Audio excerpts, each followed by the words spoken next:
Pronto, pessoal. Então, hoje, pessoal, não será aula, a aula hoje não será de exercício. A gente vai falar de ciclos termodinâmicos, né? Nossa parte aqui, continuando do contexto da termodinâmica.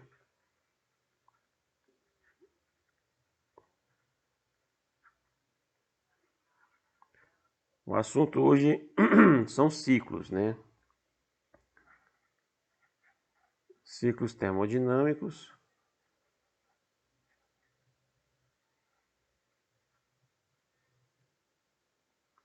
E aí a gente vai falar de ciclos. Existem, o que é um ciclo? O ciclo, no gráfico, pressão e volume, né? Ou também conhecido como equação de diagrama de Clapeyron, ele consiste no quê? Consiste numa representação em que o estado final sempre vai ser igual ao estado inicial, ou seja, fazer aqui um gráfico, fazer outro gráfico,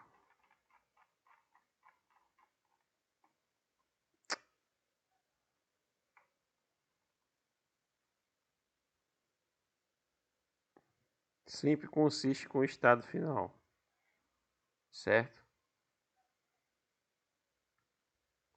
Então aqui eu tenho a pressão e aqui eu tenho o volume, certo? Então, um ciclo, eu vou fazer um desenho qualquer, né? Não vou ser rigoroso aqui. Por exemplo, aqui ele começa no estado A. Então, ele vai, faz um processo, chega no estado B, certo? Estado termodinâmico. E desse estado termodinâmico, ele sai para um outro estado termodinâmico, que aqui a gente chama de C, e depois retorna para o estado termodinâmico que ele tinha antes, certo? Repara o sentido da seta, né? Esse aqui, essa aqui e aqui nesse sentido. Então, o sentido do processo é muito importante, certo? Porque o sentido do processo ele vai dizer o seguinte: se eu vou ter uma expansão, uma compressão. No caso AB, obviamente não é nenhum dos processos que a gente conhece, né? Isso aqui é uma figura genérica, né? Uma representação, digamos assim, não realista dos processos que a gente aprendeu. Então, no A até B, a gente teria aqui uma expansão, né? Em teoria, você está tendo uma expansão. Agora, que tipo de expansão é essa, ninguém sabe, por conta do gráfico que está desenhado aqui. Mas é uma expansão volumétrica. O gás está tendo uma expansão de B até C, está tendo uma compressão. Obviamente, ele comprime de forma menor, de forma mais lenta, né? A compressão ocorre de forma mais lenta do que de C para A. Então, o sentido inverso, quando a seta estiver para a direita, quer dizer que é o sentido de reação está saindo de um estado para o estado posterior. E quando a seta está invertida, estou saindo de um estado posterior, né, para um estado anterior, certo? Sempre pense dessa forma. Em termos de volume, de A para B, ele está expandindo. De B para C está comprimindo, né? Está tendo uma compressão.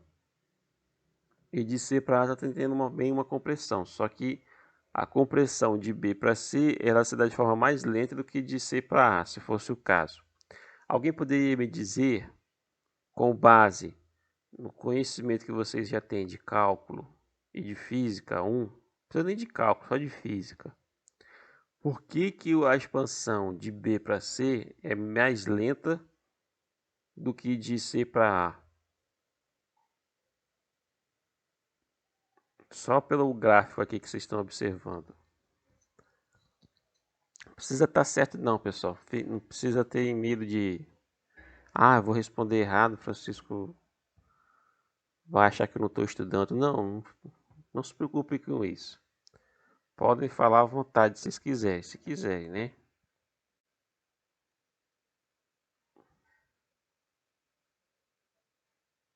Se alguém responder no chat, pessoal, eu não posso ver porque eu estou gravando aqui, tá bom? Aí vai aparecer a imagem de vocês. Então quem tiver com o microfone aí com áudio pode falar depois, que aí depois eu vou cortar na edição do vídeo. Pois bem, então o B, reparem que aqui, ó, nesse caso aqui, a inclinação dessa reta aqui, vamos supor que fosse uma reta, né? Se a gente passar uma reta aqui, a inclinação desse camarada aqui, ele é menor do que a inclinação desse termo aqui, ó. Aqui a inclinação, ela é maior, né? Então, se eu tenho uma inclinação maior, eu tenho um ângulo maior. Então, esse ângulo maior, essa inclinação, ela dá uma ideia mais ou menos de como é que vai ser o que? A velocidade dessa expansão, certo? Mas isso aqui, pessoal, não cai na matéria não. Isso aqui é só uma curiosidade que eu estou mostrando para vocês, ok? Então, o que é importante aqui nesse... Vou até tirar isso daqui, né?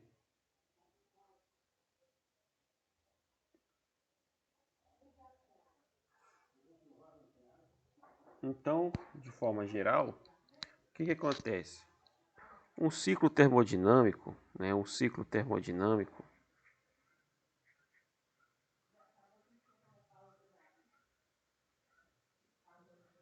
como é que a gente caracteriza ele? Ele sempre, o seu estado termodinâmico final,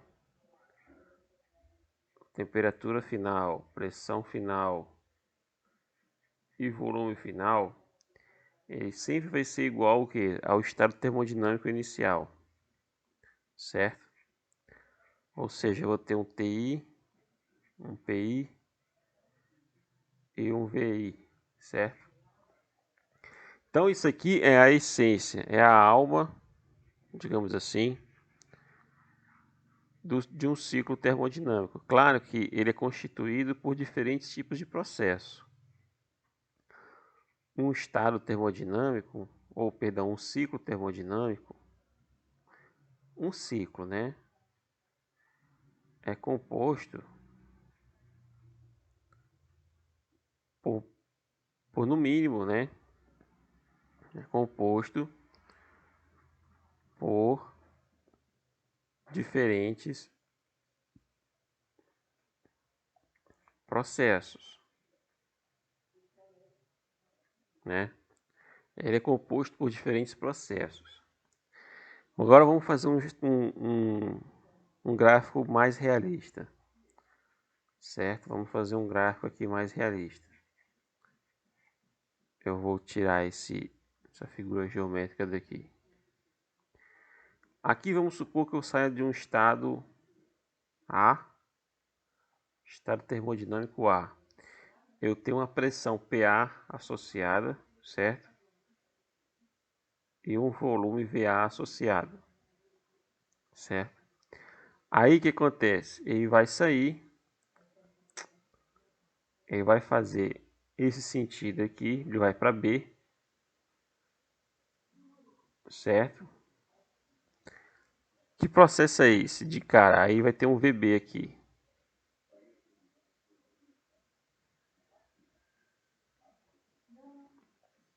certo? Alguém saberia me dizer que processo é esse? De A até B?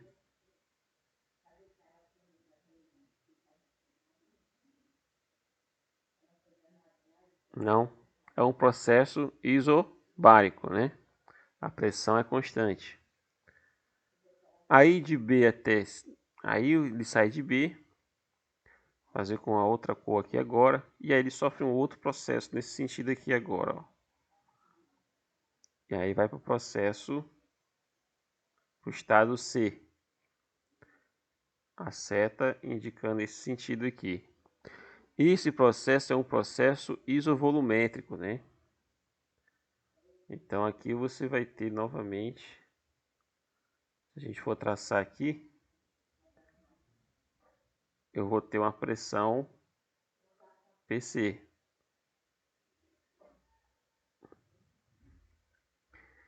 E aí, vou fazer outro gráfico. Novamente, aqui ele vai sair, passar por cima desse. Ele sai de C, aí o sentido da seta agora é o que? Da direita para a esquerda.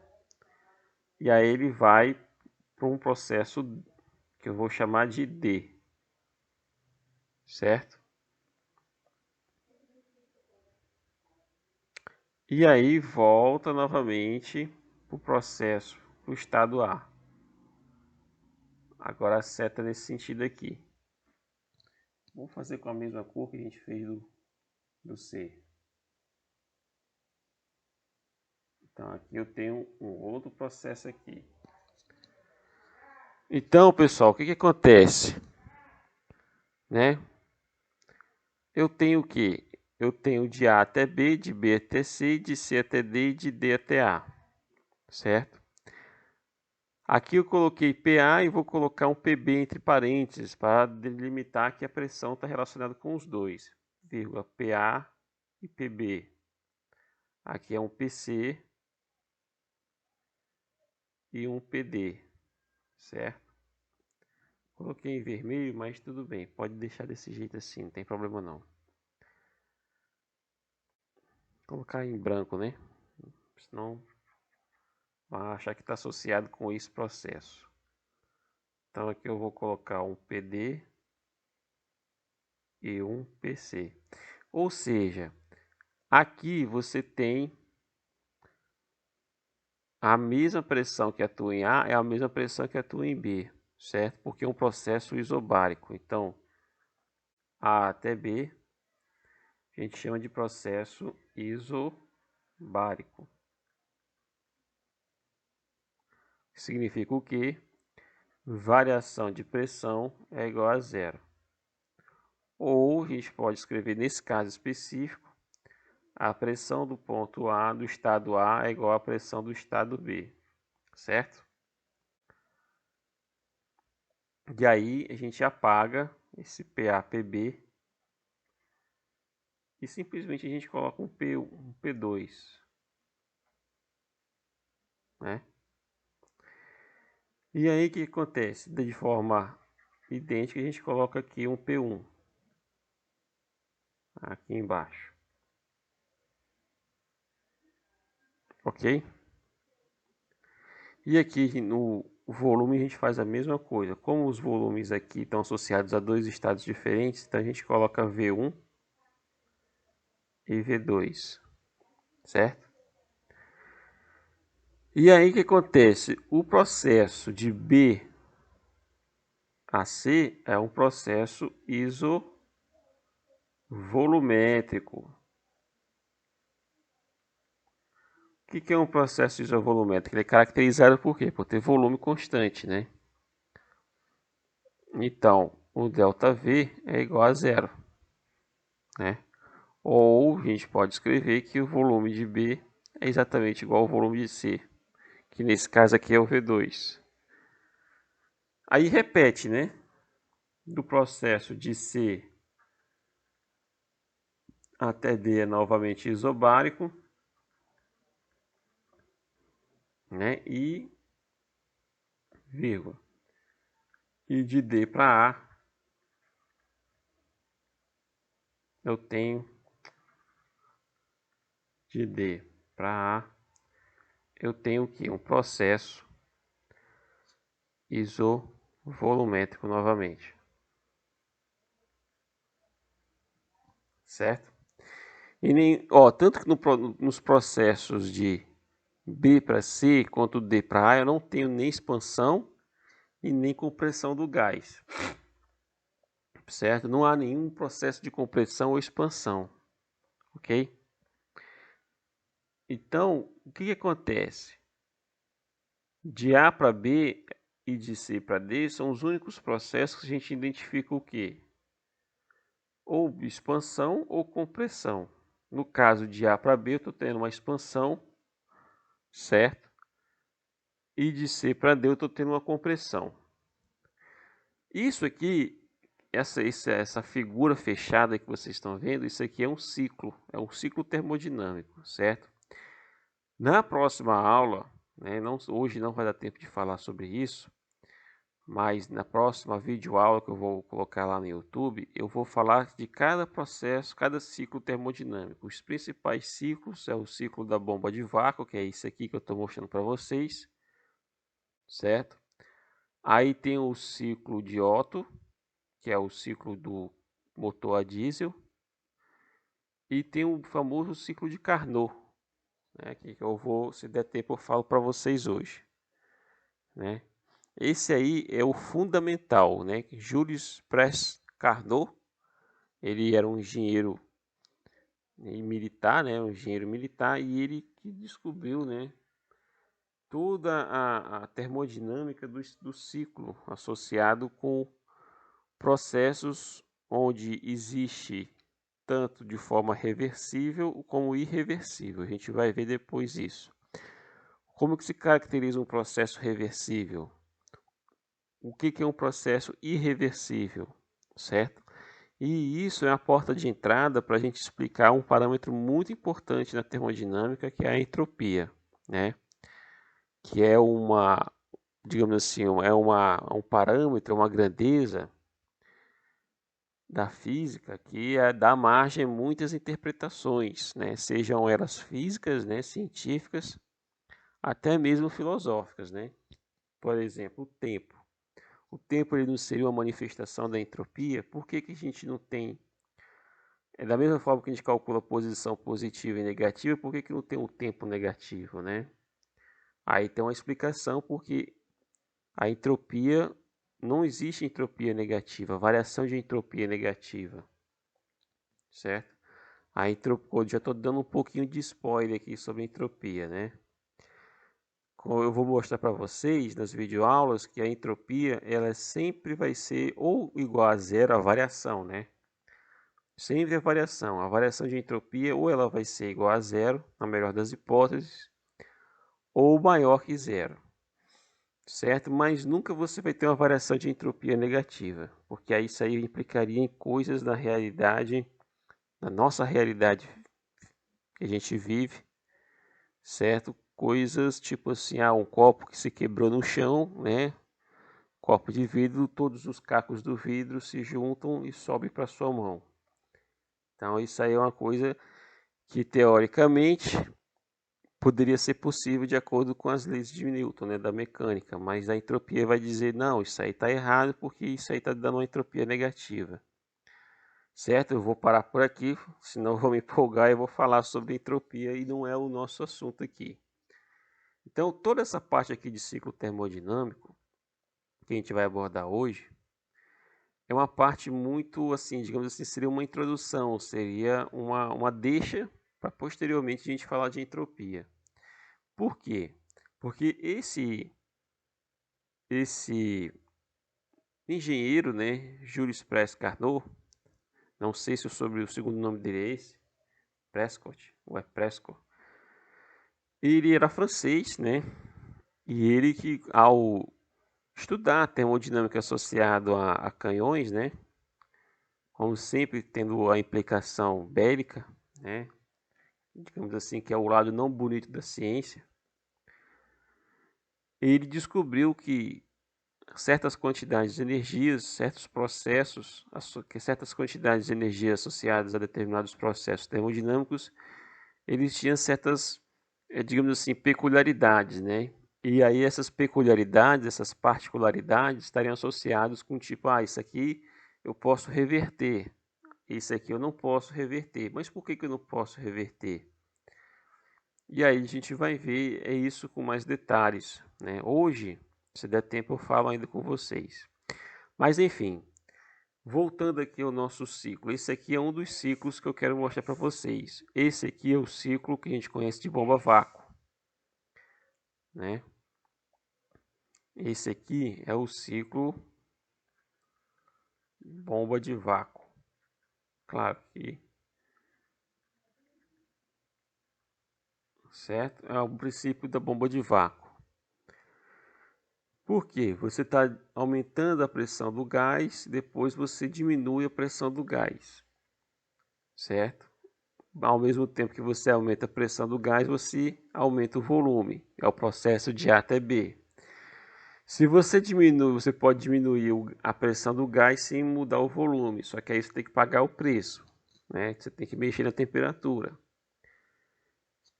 E aí de C até D, você está fazendo o quê? Você está comprimindo o gás, ou seja, você está diminuindo o volume dele, mantendo a pressão dele constante.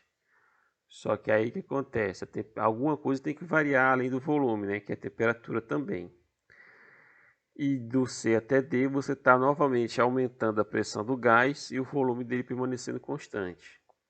E aí você vai ter o quê? Você vai ter uma variação na temperatura. Esse processo aqui de C até D, eu vou frisar aqui com a cor laranja, amarela quer dizer, esse processo, e particularmente esse processo, eu estou mantendo o volume constante e a pressão está aumentando. O que vocês acham que tem que aumentar também? A temperatura, né? Esse é um exemplo clássico da nossa velha amiga panela de pressão, certo? Você está cozinhando lá alguma coisa, seja legumes ou carne ou feijão. Feijão é 5 minutos, né? Senão vira papa. É um pouquinho mais, 5, 10 minutos, dependendo do feijão. Arroz, então, nem se fala. Arroz é piscou o olho. Eu não sei se vocês já fizeram arroz em panela de pressão, mas é isso aí. Piscou o olho, já já ele cozinha na panela de pressão. Questão de poucos minutos também. Mas enfim, independente do que você vai cozinhar ou não vai cozinhar nada, para fins acadêmicos, vamos dizer que a gente colocou só água lá dentro da panela de pressão. Uma certa quantidade de volume já pré-estabelecido. E aí, à medida que o tempo vai passando, a chama vai, digamos assim, aquecendo o fundo da panela. E aí, pelo processo, pelo mecanismo, na verdade, pelo mecanismo de condução, né? A temperatura da água próxima que está, digamos assim, adjacente à panela, ao fundo da panela, ela vai aquecer. E essa temperatura vai ser transmitida para as camadas superiores da lâmina d'água, né? Da espessura, da quantidade de água que está dentro da panela. E aí esse outro mecanismo é um mecanismo de convecção, né? Porque aí a água fica mais quente embaixo e mais fria em cima, né? E aí, consequentemente, vai ter uma circulação, que nem esse desenho aqui, né?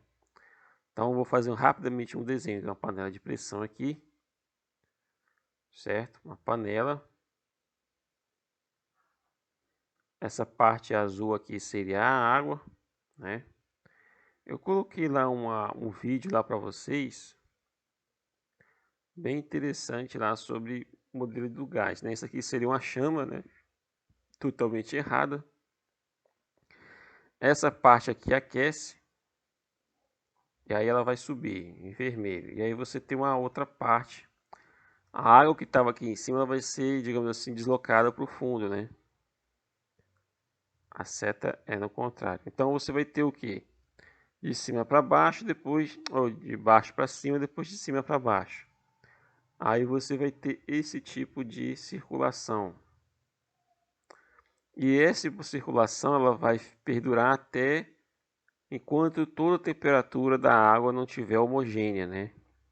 Então você sempre vai ter esse processo, sempre não, né?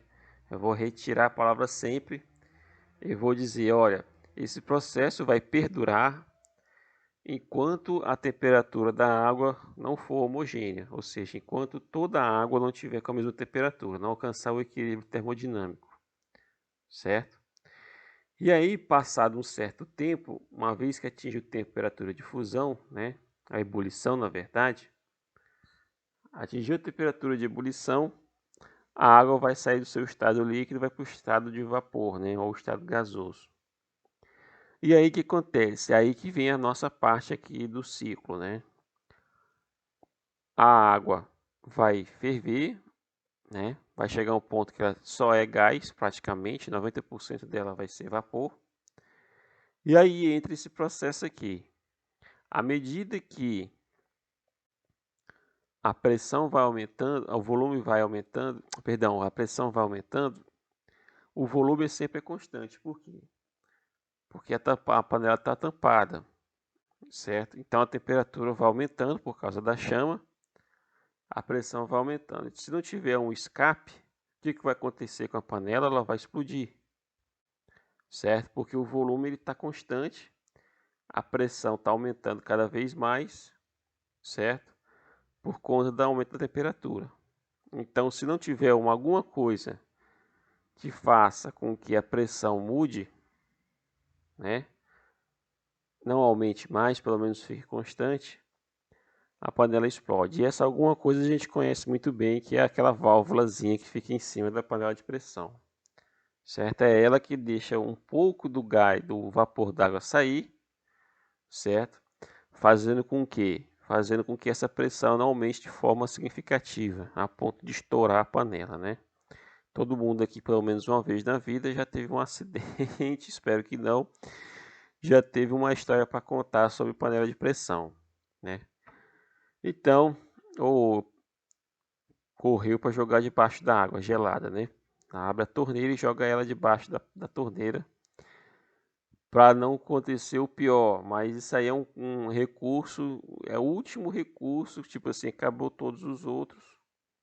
Faz isso, né? Num momento de puro desespero, né? Mas isso é o tipo de coisa que eu não recomendo ninguém para fazer, porque no meio do processo a panela pode explodir na mão de vocês, né? Enfim, pessoal, então deixando aí de lado as aventuras culinárias aí e falando novamente. Então, esse exatamente é o exemplo clássico onde você vê o processo DA, né? Você tem volume constante, a pressão está aumentando por conta do aumento da temperatura, certo? Então, esse ciclo, isso aqui é um ciclo, né? Você sai de um estado A e volta para o estado A, que é o ciclo da bomba de vácuo, né? Que é também conhecido como essa forma também. Esse ciclo, como é que a gente... Aí vem as perguntas clássicas que são feitas, né? Então vamos fazer agora uma espécie de exercício dentro desse ciclo aqui. Então a primeira pergunta que a gente responde é o seguinte: como é que fica, né? Isso aqui é importante, pessoal. Um item A, né? Como fica, né? Qual seria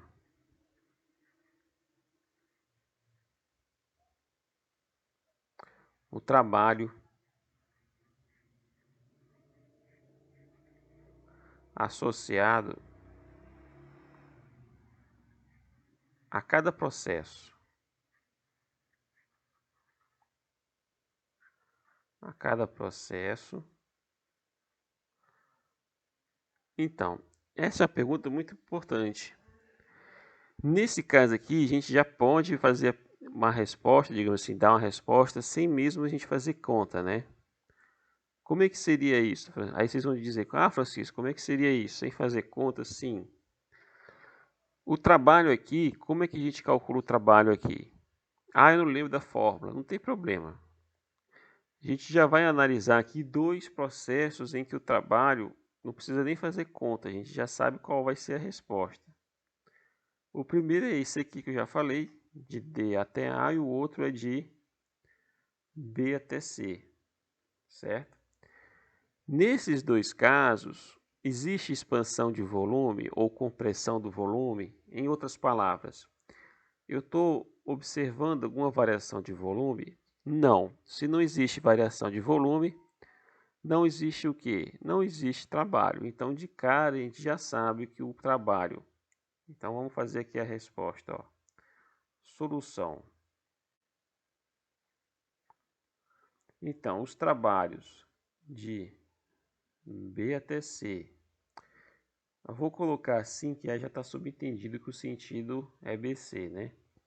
O trabalho de B até C e o trabalho de D até A são iguais. E são iguais o que? A zero.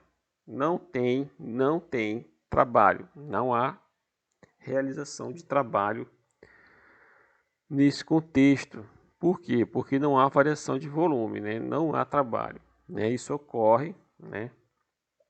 Abre parênteses, porque a variação de volume é igual a zero. Certo? Quem é o volume final? No caso do DA, é V2. Quem é o volume inicial? Perdão. No caso DA é V1. Quem é o volume inicial? É V1. Quem é o volume final? É V1. No processo BC, quem é o volume final? É o V2. Quem é o volume inicial? É o V2. Então, quando se fizer a diferença disso, tanto de um caso quanto para outro, você irá verificar o quê? Que a variação de volume é zero, certo? No item B, perdão, agora faltam os outros processos, né? Então temos o BC e o DA. Então vamos calcular o outro trabalho de A até B. Vai ser que menos. Eu vou escrever isso, pessoal, mas é só uma simbologia, tá? É o trabalho do volume inicial até o volume final da pressão que multiplica dV. Ah, Francisco, se fosse uma prova escrita, teria que escrever isso? Aí depende muito do professor, né? Na minha época de graduação, o professor queria que a gente escrevesse isso. Mesmo que depois soubesse que o resultado ia ser P que multiplica ΔV. Mas ele dizia que isso aí é a essência do postulado, né? Mas, enfim, cada um tem uma linha diferente. Eu, particularmente, não obrigo os alunos a escreverem essa expressão. Claro, depende do contexto, né? Mas, de uma forma geral, vocês podem escrever isso aqui, ó. Isso aqui é equivalente. Que aí você vai ter o volume final menos o volume inicial, que é igual a menos P ΔV. Só que quem é o volume final e quem é o volume inicial? O volume final aqui, eu vou apagar e reescrever de novo, né? Quem é o volume final? O volume final é B. E o volume inicial é A, certo? Ok? E a pressão P aqui é o nosso amigo P1. Não, P2. Certo? Então, fim de papo. Ó, trabalho de A até B é igual a menos. Aí você vai ter P2 que multiplica o volume de B menos o volume de A. Uma vez que VB é maior que VA. Certo? Repare que o sinal negativo aqui ele é fundamental. Por quê? Porque estou dizendo que o gás está realizando o quê? Uma expansão, ok? Se ele está realizando uma expansão, ele está o quê? Realizando trabalho. Então ele está jogando trabalho fora, digamos assim, né? Quer dizer, fora entre aspas, né? Ele está gastando algo, ele está fazendo um esforço, né? Nesse caso aqui o trabalho a gente pode interpretar de forma metafórica, né? Porque o trabalho não tem esforço, né? O gás não faz esforço nenhum. No caso aqui, ele está gastando algo, né? Ele está fazendo um esforço para poder ampliar o seu volume. Então, ele é negativo aqui. Se fosse algo contrário, por exemplo, se fosse o contrário, se o trabalho estivesse comprimindo, alguém está realizando trabalho sobre o gás, né? Algum fator externo. Aí seria positivo, que é o caso que a gente vai ver o próximo, né? Então, no próximo caso, repare que é o C até D. De C até D, o trabalho vai ser o que? Positivo, certo? Por que o trabalho é positivo? De C até D vai ser quem? É menos. Aí eu vou ter um P1 agora. Por que é P1? Porque eu estou na pressão. A pressão aqui relacionada com o processo de C até D é um processo isobárico e a pressão não muda. certo? E aí você tem quem? Você vai ter o volume final, que é D, menos o volume inicial, que é C. Sempre o final menos inicial. Só que nesse caso aqui, o volume D ele é menor que o volume C. Então, essa diferença aqui é negativa, é menor que zero. Como tem um negativo na frente, negativo com negativo dá positivo, certo? Então aqui, ó, repare que aqui o trabalho é negativo. E aqui o trabalho vai ser positivo.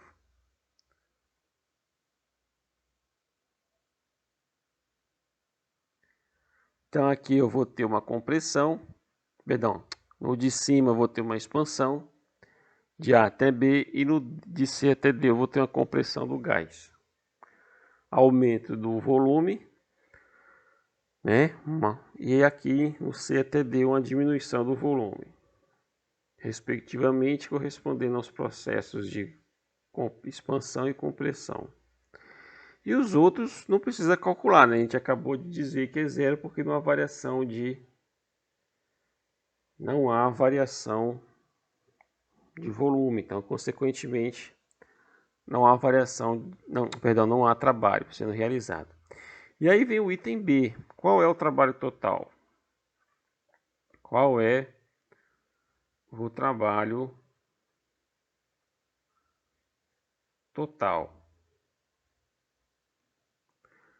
O trabalho total vai ser quem? A soma de todos os trabalhos, né? Então, o trabalho total é o trabalho de A até B, mais o trabalho de B até C, mais o trabalho de C até D, mais o trabalho de D até A. Esses dois aqui a gente já sabe que são zeros. Esse aqui e esse aqui. Então ficou só A, B e CD. Então é só somar, né? Então o trabalho total vai ser quem? AB, que deu menos P2 VB menos VA, certo? Menos P1 VD menos VC. Claro que isso aqui é uma forma, digamos assim, geral, né? E se fosse em relação às temperaturas? Vamos supor que não tivesse informação dos volumes, fosse em função de temperatura.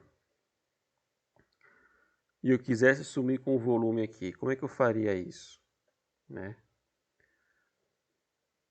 Por exemplo, eu não tenho conhecimento dos volumes, mas eu tenho conhecimento das temperaturas.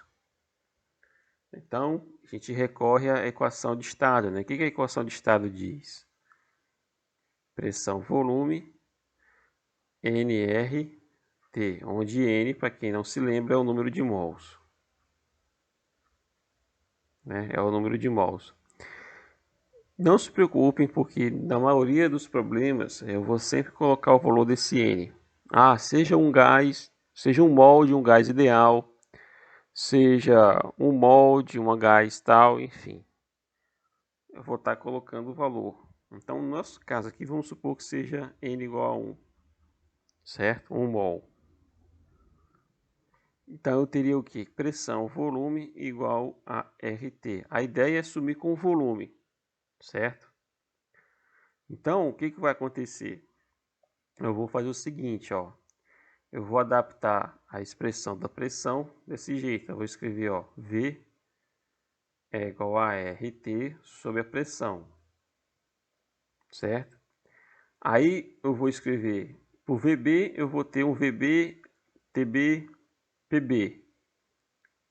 Mas quem é o PB? O PB é igual, né, que é o P2. E assim vai. O VA do mesmo jeito. Então vamos lá. Fazendo a adaptação, eu tenho que, para o caso A, né, vamos colocar aqui, ó. O volume A vai ser quem? R a temperatura do ponto A, do estado A, na verdade, dividido pela pressão no ponto A, mas é um processo isobárico, então aqui a gente sabe que é P2, certo? Ponto e vírgula. Para o caso B, para o estado B, eu tenho R, temperatura do estado B, dividido também por P2, porque a pressão é a mesma, é isobárica. Aí, para o volume C, eu vou ter R, temperatura do estado C, divididos por quem? Divididos pela pressão P1. Isso tem aí ponto e vírgula, vou ter o que? O VD, que vai ser R, temperatura D, pressão P1. E aí é onde tem VD, VC, VB, VA, vou substituir isso aqui, certo? E aí o trabalho vai ser unicamente dado por quê?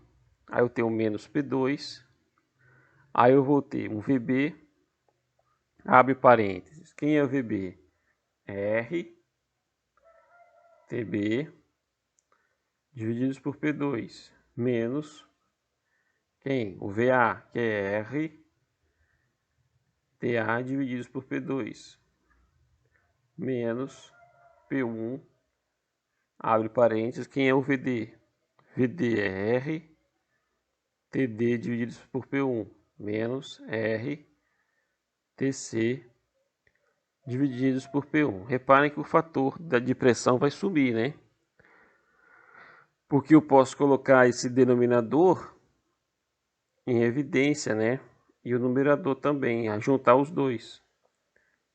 Então, reparem que aqui, ó, as pressões vão cancelar, ó, mas eu vou escrever em detalhes, né? Então vai ficar P2, aí eu vou ter 1 sobre P2, que multiplica, a gente pode colocar até o R também aqui em evidência já, né? Fica R, aí eu tenho TB menos TA, fecha parênteses, menos, ó, fecha aqui, aí eu vou ter menos P1, abre o colchete, né? Aí vai ficar novamente R sobre P1, R sobre P1, certo? R sobre P1, que multiplica quem? TD menos TC. E aí, como vocês estão observando, eu posso cortar esse P2 com P2 e o P1 com P1. E aí, finalmente, eu tenho um trabalho só em função de química, temperatura. Ó. Se eu conhecer só as temperaturas, eu posso calcular o trabalho dessa forma. Aí eu vou colocar o menos R em evidência. E aí, novamente, eu vou ter isso aqui, ó, TB menos TA, mais... Por que mais? Porque eu coloquei o sinal negativo em evidência, né? Vai ter menos R aqui e menos R aqui. Que multiplica quem? TD menos TC. Certo? Gente, isso aqui é uma forma alternativa. A termodinâmica, ela é uma coisa meio assim, diferente da parte lá da mecânica. Na mecânica você tinha lá a receita do bolo. Olha, eu tenho a posição, calculo a velocidade, né? Eu derivo a posição, acho a velocidade. Derivo a velocidade, acho a aceleração. Acha a aceleração, eu coloco o quê? E acho a força, né? Multiplica pela massa e acha a força. É uma receita de bolo. Aqui na termodinâmica não existe essa receita de bolo. Ela vai para caminhos diferentes. Isso vai depender do contexto do problema. Por exemplo, nesse mesmo problema que a gente está fazendo aqui, ó, que é o caso do ciclo de bomba de vácuo, que é esse aqui, vamos supor que eu não tenho conhecimento das pressões e nem dos volumes, eu só sei as temperaturas de cada estado. Aí eu não posso usar essa expressão aqui embaixo, né? Eu não posso usar essa aqui que eu vou circular agora. Cadê? Essa expressão aqui, por mais correta que ela esteja, né, por mais certa que ela esteja, ela é inútil para mim, porque eu não conheço a pressão, eu não conheço os volumes. Eu só tenho conhecimento das temperaturas de cada estado. Se eu tenho só o conhecimento das temperaturas, então eu tenho que dar um jeito de livrar de pressão e de volume aqui. Aí faz esse artifício algébrico, né, matemático, que é você achar uma forma de reescrever o trabalho em função somente das temperaturas. Aí essa expressão aqui é mais indicada, né? Quer dizer, é a única a ser utilizada. Porque se eu tiver uma situação em que eu conheça somente as temperaturas, eu tenho que usar essa expressão aqui. Certo? Ok? E ainda tem, então fica nessa questão, ok? Dúvidas nisso, pessoal? Vocês entenderam de como que eu saí dessa expressão aqui, azul, que eu circulei em azul, para vermelha? Eu vou dar uma olhada aqui, mas eu prometo que eu vou editar o vídeo, tá bom? Ninguém tem dúvida, né? Então, ok. Então, esse aqui é uma parte do problema que a gente fechou, que é o trabalho. Antes de ir para a próxima parte, né? Uma pergunta C, mais ou menos, é comum vocês ouvirem, né? Ou até vocês mesmos já pensarem, eu vou calcular a área do trabalho associada ao paralelo a figura geométrica de A até B e depois eu somo com a outra de C até D, né? No caso eu fazia o trabalho aqui, né? Vou fazer com duas cores diferentes, certo? Esse trabalho total associado ao triângulo AB e a base aqui embaixo, certo? E depois eu somaria com esse outro triângulo, esse outro paralelogramo aqui embaixo, né? E aí que seria associado com BC. Tá errado? Não, não tá errado, mas tem que ter cuidado com o sinal. Corretíssimo, calcula a área de A até B associada a essa linha branca, certo? E depois soma com o trabalho de C até D. Só que tem que ter cuidado com o sinal, porque não existe área negativa, né? Uma vez que você calcula o trabalho, tem que depois colocar o sinal negativo na frente. Certo, pessoal? Então, é uma forma de fazer, mas nem sempre dá para fazer isso, né? Porque às vezes o processo não é, digamos assim, geometricamente favorável. Ok? Então vamos para a questão C. A questão C agora é o seguinte: como que a gente calcula? Questão C. Como calcular o calor? O calor que? Em cada processo. Já estou colocando, vou colocar aqui, em cada processo.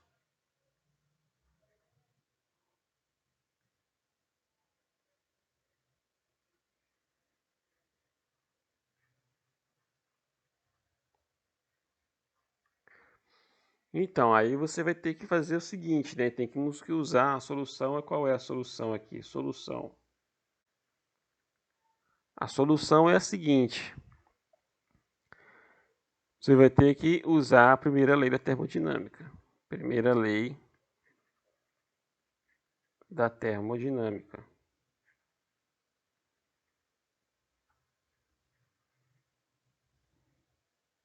Francisco, mas como é que a gente usa a primeira lei? Novamente, repito. Esse aqui é um exemplo muito claro de que não existe receita de bolo no caso da termodinâmica, né? Cada processo é único.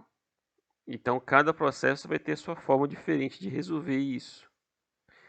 Primeiro processo, de A até B, é um processo isobárico, pressão constante. Então, como é que a gente faz isso? Então, no item A, ou no item A, no trabalho de A até B, o processo é isobárico.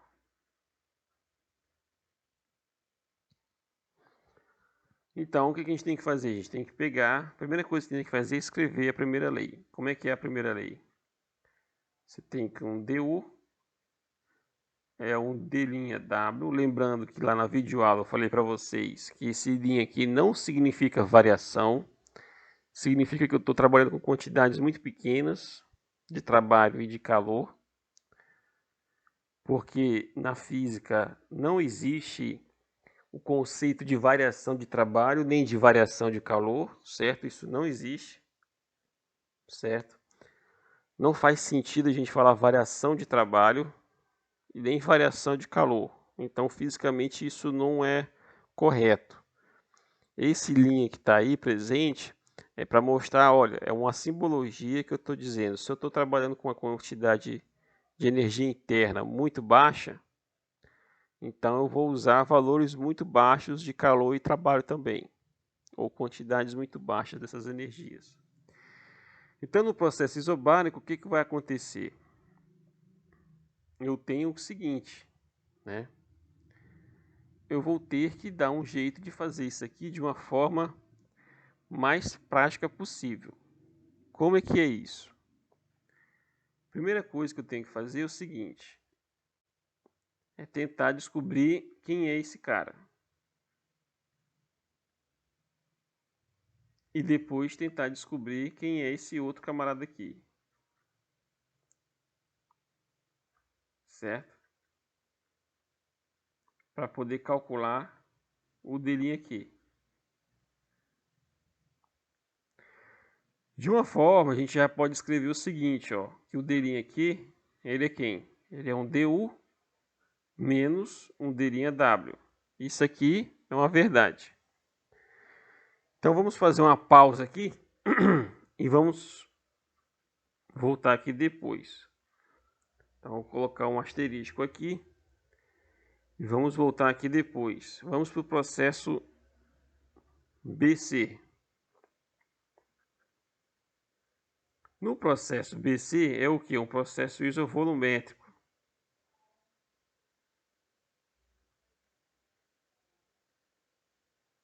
O que é o processo isovolumétrico? Volume constante. ΔV é igual a zero. Se o ΔV é igual a zero, isso implica também que um dV também vai ser igual a zero. Consequentemente, isso implica que o meu d'W também é igual a zero. Opa, aqui já melhorou, já ajudou bastante, porque é uma coisa a menos que a gente tem que se preocupar na hora de escrever a primeira lei. Então, no processo isovolumétrico, eu tenho o quê? Que o meu dU, ele é simplesmente um d'Q, certo? Porque não tem trabalho. O trabalho é nulo. Esse trabalho aqui que eu estou circulando aqui embaixo, que eu acabei de mostrar aqui, ele é zero. Então, toda a energia, aqui não tem menos, tá? Isso aqui só foi um esbarrão. Toda a energia interna do gás, ou variação da energia interna, ela é utilizada o quê? Para gerar calor, certo? E vice-versa. Todo calor, ou fornecido ou removido, vai ser utilizado para quê? Para gerar energia interna. Mas nesse caso específico, a gente vai ver depois que a energia interna do gás ela é diretamente proporcional à temperatura, somente. E o calor não. Lembre-se, qual é a definição de calor? Calor é todo o processo de transferência de energia, certo? Em que ocorre uma variação espontânea da temperatura, ou seja, ele ocorre de forma espontânea. Um exemplo clássico é o que? Se você pegar as suas mãos e esfregar uma com a outra, você vai ter um aumento da superfície. Aí a pergunta é: isso é trabalho ou calor? Isso é trabalho, não é calor. Porque em momento algum você está fazendo um processo espontâneo, você está induzindo um aumento da temperatura. Através do que? Da ação de uma força. Que força é essa? A força de atrito entre a pele da mão esquerda e com a pele da mão direita. Certo? Então, devido à ação do trabalho, devido à força de atrito entre a palma da mão com a outra, né, a pele, a superfície, você vai gerar o que? Uma dissipação de energia mecânica, e essa energia mecânica é dissipada, na verdade, não é dissipada coisa nenhuma. Ela se transforma naquilo que a gente chama de calor. Então, aquela frase lá que o Lavoisier diz que na natureza nada se perde, nada se cria, tudo se transforma, é muito aplicado para a energia, no seu contexto mais amplo. Certo? Então, cuidado com essa definição de calor. Então, voltando aqui, a gente está no processo isovolumétrico. A característica do processo isovolumétrico é o que? É volume constante. Volume é constante. Então, como é que a gente escreve a energia interna do gás? Então, nesse caso aqui, ó, a energia interna do gás vai ser quem? Se o gás, aí vem um parênteses, né? Estrela 2.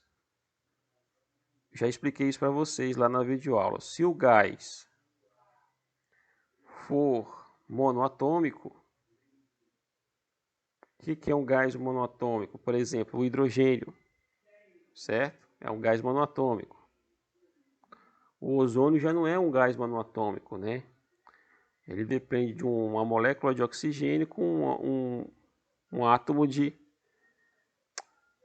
dois átomos de oxigênio e um outro átomo. Dois átomos de oxigênio. E hoje, nossa, são 3 átomos de oxigênio para formar o que? Uma molécula de ozônio, certo? Então, o hidrogênio é um gás monoatômico. E aí eu escrevi monoatômico errado. Deixa eu apagar aqui. Então, é monoatômico. Se o gás for monoatômico, a gente escreve o DU da seguinte forma, ó. É 3 meios. Como estou dizendo que já é 1 mol de... Mas eu vou escrever. É NR dt. Como eu estou dizendo que N é igual a 1 mol, então a gente não pode, a gente já pode tirar esse N daí. Certo? Então o DU vai ser 3 meios de R dt. Lembrando que isso é o gás monoatômico. Se o gás for diatômico,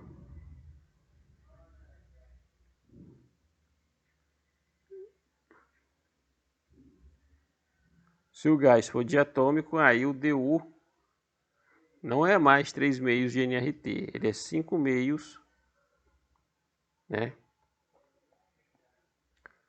5 meios de nRT, nRDT. Lembrando que N é igual a 1 mol, né? E aí, do nosso problema, DU é igual a 5 meios de RDT. Aí vocês vão se perguntar, aí Francisco, quando é que eu uso um e quando é que eu uso o outro? Aí vai estar denunciado. Eu vou dizer, olha, seja um mol de um gás monoatômico. Um gás ideal monoatômico. Aí vocês já sabem que tem que usar 3 meios na DU. Certo? Se eu falar, seja um mol de um gás diatômico. Aí você tem que usar 5 meios. Ok? Mas isso vai estar especificado lá no enunciado. Então o que interessa para a gente é isso aqui. Vamos supor que a gente está trabalhando com gás monoatômico. Certo? Então como é que vai ser o nosso DU? O nosso DQ na verdade. O DQ calculou-se, né?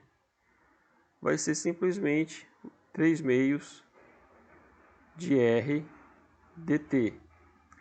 Esse 3 meios de R dt, no caso de um processo isovolumétrico, a gente chama isso aqui de CV, que é a capacidade térmica a volume constante. Isso também eu já falei lá na videoaula, certo, pessoal? Eu falei quem é o CV, é 3 meios de R, certo?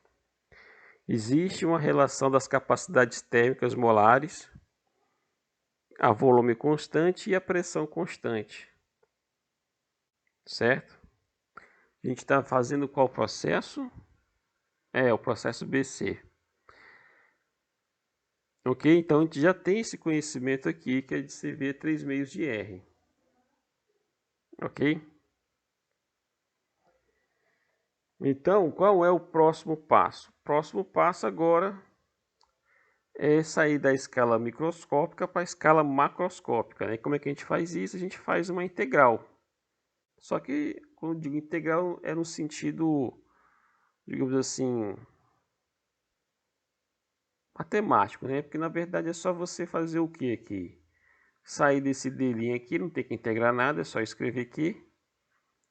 Então, o calor associado do processo BC vai ser quem? 3/2 da constante universal dos gases, que é o R, que multiplica a variação de temperatura, né? A temperatura final, que é o TC, menos a temperatura inicial, que é o B. Pronto, acabou. O calor é esse. Não tem o que discutir mais nada. Ah, Francisco, se eu quiser saber em função das pressões, aí você, se eu não tiver o conhecimento da temperatura e tiver só as pressões, aí tem que novamente fazer aquela gambiarra lá. Qual é a gambiarra que a gente tem que fazer? Recorrer à equação de estado. Aí onde tem temperatura, eu vou substituir por isso aqui, ó, PV sobre R. Certo? É uma forma de resolver também. Então, o calor do trabalho de BC é isso. Lembrando que não tem trabalho, certo, pessoal? Não existe trabalho. E, consequentemente, a energia interna também vai ser isso, né? Por conta dessa igualdade aqui que a gente descobriu da primeira lei, ó. No processo isovolumétrico, toda a energia interna do gás ideal, perdão, toda a variação da energia interna vai ser unicamente utilizada para produzir calor e vice-versa. Ok? Agora vamos, então, como é que seria o processo C, bem, falei de BC, né? Se a gente voltar aqui em cima, opa, voltou demais. Então, o processo BC e o processo AB, perdão, DA, eu tenho BC e D até A. São simétricos, né? Não há o que discutir. Ambos são processos isovolumétricos, certo? E ambos os processos você tem o que? Trabalho nulo. Então é a mesma coisa. Então a gente pode dizer, muda o que? As temperaturas, né? As temperaturas, quando eu digo a mesma coisa, é o raciocínio. Claro que as temperaturas são diferentes. Então, se a gente for agora o calor de D até A, você vai ter novamente 3/2 de R. Temperatura final é TA e a temperatura inicial é TD. Aí o que vai diferenciar é o que? São as pressões, ou são as temperaturas. Correto? Tudo bem? Novamente, se eu quiser saber, eu não tenho conhecimento das temperaturas, só tenho conhecimento de pressão e volume. Aí eu tenho que substituir TC e TB por essa relação aqui da equação de estado que a gente adaptou, né? A gente reescreve a temperatura, aí onde tem TC vai ficar PC, VC, o R vai sumir, né? Só que aí você sabe que PC e PB é o mesmo processo, não, são pressões diferentes, né? O PC é um P1 e o PB é o P2. Aí você vai ter uma diferença aqui de pressão. Aí fica como exercício para vocês. Só vou fazer só o primeiro aqui. No caso aí seria um TC, seria um PC. Só que o PC aqui, quem é a pressão do estado C? No nosso exemplo aqui. A pressão do estado C é o P1. Então a gente teria que colocar aqui P1. E o volume no estado C é um V2. Certo? Divididos por R. E aí vocês teriam que fazer a mesma coisa no outro. Para cada um, C, B, A e D, você vai ter que escrever uma expressão dessa e depois substituir aqui para achar os valores em função unicamente de pressão e volume. Aí a constante R vai sumir, né? Porque você vai ter R tanto no numerador quanto no denominador. Ok? Então, a gente já sabe quem são os calores do processo BC e do processo DA. Agora, vamos voltar lá para o processo isobárico do início, que é de A até B, certo? Que é o processo isobárico. No processo isobárico, o DU continua sendo isso aqui, ó. Então, eu quero saber quem é o daqui nesse camarada, desse caso. Então, vai ser um DU, certo? Menos um d'W. Aí, continua, nesse caso aqui, o DU vai ser quem? A gente vai escrever desse jeito, ó. Gás monoatômico, 3 meios de R, que multiplica dt. E o d'W, qual é a definição do d'W? É menos P dV. Termos de a gente pode escrever dessa forma, antes de integrar, certo? E aí vem uma coisa, puxa, eu tenho temperatura e eu tenho volume. Eu posso deixar desse jeito? Poder pode, nada impede. Mas seria ideal escrever de uma forma mais elegante. O que seria uma forma mais elegante? Colocar tudo em função da temperatura, né? Ou tudo em função do volume. Mas aqui fica complicado. Porque a energia interna a gente percebe que ela depende unicamente da temperatura. Então seria mais fácil a gente tentar o quê? Expressar o trabalho unicamente em função do quê? Da temperatura, né? E como é que a gente faz isso? Então, como é que a gente faz isso? Lembre-se, equação de estado. Sempre a equação de estado vai ajudar vocês a saírem de certas enrascadas. Claro, no contexto da disciplina, né? Então, o que a equação de estado diz? Que pressão, volume, repare que eu não estou colocando mais o N, porque a gente está considerando aqui um mol de gás ideal. Se eu diferenciar essa equação de estado, vamos supor que todos os parâmetros, com exceção de R, variassem em função do tempo. Aí, como é que eu derivo isso aqui em função do tempo? Regra do produto, né? Aí eu tenho P, a derivada do volume em relação ao tempo, mais o volume derivada da pressão em relação ao tempo, é igual a R derivada da temperatura em relação ao tempo. Como eu tenho o parâmetro tempo, isso aqui é uma simbologia para dizer, olha, eu tenho uma variação muito pequena de volume em relação ao tempo. Eu tenho uma variação muito pequena de pressão em relação ao tempo. E eu tenho uma variação de temperatura muito pequena em relação ao tempo. Nesse caso, eu posso cortar, né? Os matemáticos ficam muito irados com isso, mas que a Francisca Daniele não sabe, hein? Não contem isso para ela, por favor. Então, temos o quê? Que eu posso fazer isso aqui, certo? Nada impede, porque em termos de unidade, eu vou ter uma simetria, né, em todos os termos. Então, tem uma, digamos assim, um fator comum, né? Eu tenho um fator comum em cada termo, esse fator comum pode ser cancelado. Se eu multiplicar todo mundo por dt, que é o equivalente a você cortar aqui, né? Porque esse termo ele vai morrer depois.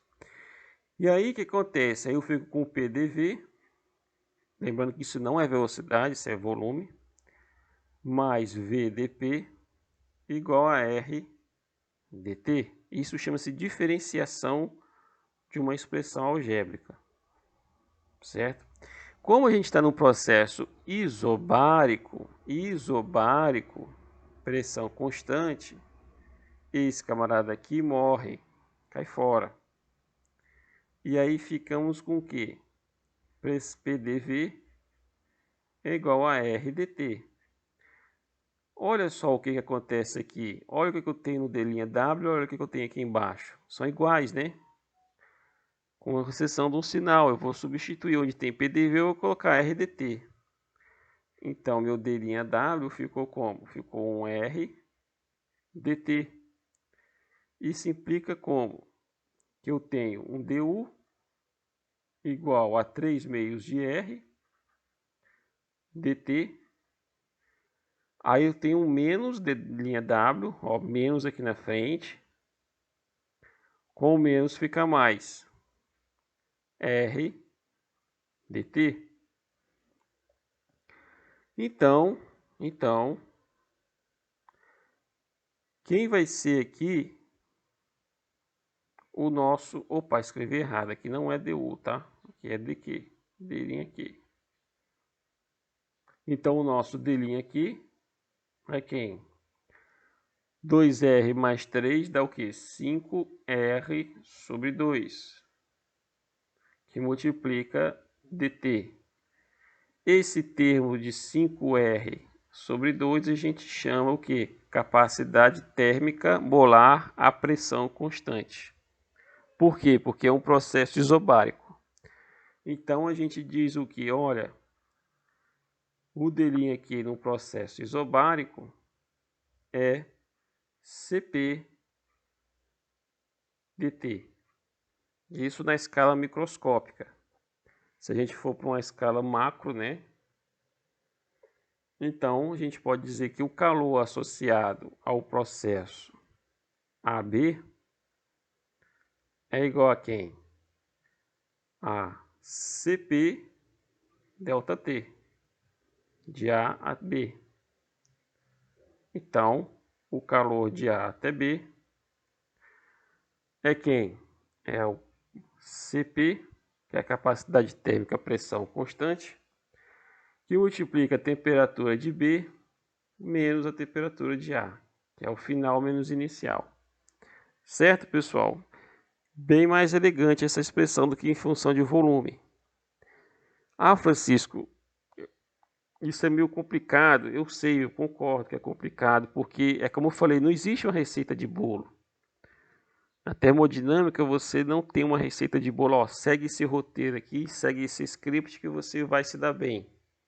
Não, não tem isso, porque isso vai depender muito de cada processo. Mas com a experiência e com a prática vocês vão tirar de letra isso aí. Então temos o calor de A até B, e aí como é que seria o calor de B, o outro processo, né, que é C.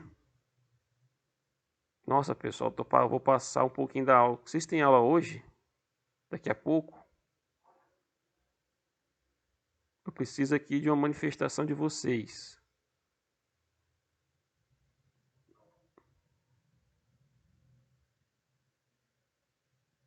Alguém tem aula daqui a pouco, depois das 8h40?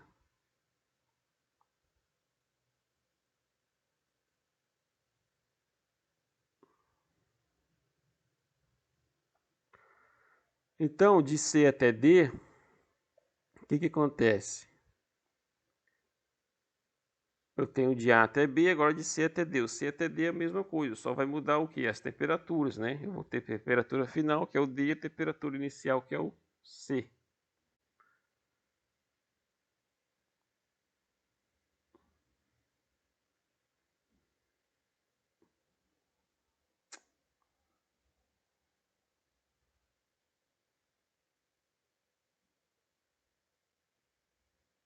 Então aqui é AB, então aqui é CD. Então eu vou ter um CP delta CD. Isso vai ser aqui CD igual a CP, que multiplica a temperatura D menos a temperatura A. E aí a gente determina quem é o calor final, né? Então a pergunta é qual é o calor em cada processo. Então a gente já tem aqui, ó, o QBC, o QDA, e esse 3 meios na verdade vai ser o CV, e o calor aqui no item é qual é o Q final, né, do ciclo. Então o Q final, que é o Q grande, vai ser Q de A até B, mais o Q de B a C, mais o Q de C a D, mais o Q de D até A, certo? Aí é só somar cada um, né? Não tem mistério.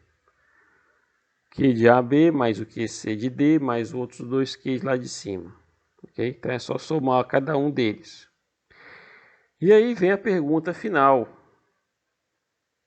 Qual é o valor, né? Ou a expressão valor barra expressão valor, né? Qual é o valor da variação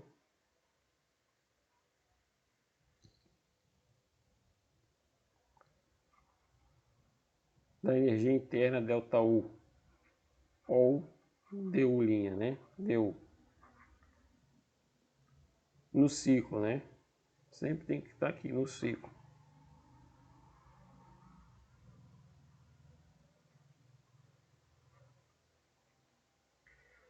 Então, pessoal, qual é a principal característica, né? Qual é a principal característica de um ciclo termodinâmico? O seu estado final é exatamente igual ao estado inicial. Isso quer dizer o quê? Como eu coloquei no início da nossa aula hoje. Pressão é igual, volume é igual e a temperatura é o quê? É igual também, né? Então, se eu passo por todos os processos e o processo final mostra que a temperatura final é exatamente igual à temperatura inicial, qual é a variação de temperatura nesse caso, né? Então, a solução. Eu tenho que temperatura do processo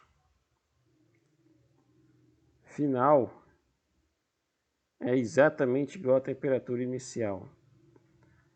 Então isso implica o quê? Que a variação de temperatura é zero. Consequentemente, isso implica o quê? Que o meu ΔU, que é a variação de energia interna, também é zero. Então isso é uma dica importante, pessoal. Num gás ideal, monoatômico ou diatômico, não importa, a variação da energia interna num ciclo termodinâmico, não importa qual ciclo seja, sempre vai me dar uma variação de energia interna igual a zero. Igual a zero. Repare que estou falando de energia, então a unidade seria joule, né? Se fosse o caso, não fosse zero, mas só um parênteses aqui, calor, trabalho, né? A gente não está trabalhando com valor numérico, mas se a gente estivesse substituindo os valores, as quantidades têm que ser expressas em joule, tá? Não é caloria. Caloria é lá na parte de calorimetria. Aqui é joule, certo? Então, ΔU é igual a zero. Certo, pessoal? Bem, são 8h35, certo? Eu acho que por hoje já deu. Eu ia falar do ciclo de Carnot, mas eu vou fazer uma videoaula à parte dele. E aí, fechando do ciclo de Carnot, a gente vai falar de máquinas térmicas. E aí depois a gente fala da segunda lei da termodinâmica, que é a entropia. Então são 8h37, eu acho que já foi bom por hoje. Eu vou parar de gravar aqui essa aula. Onde eu gravar, não gravar no Teams, né? Gravar aqui no outro programa.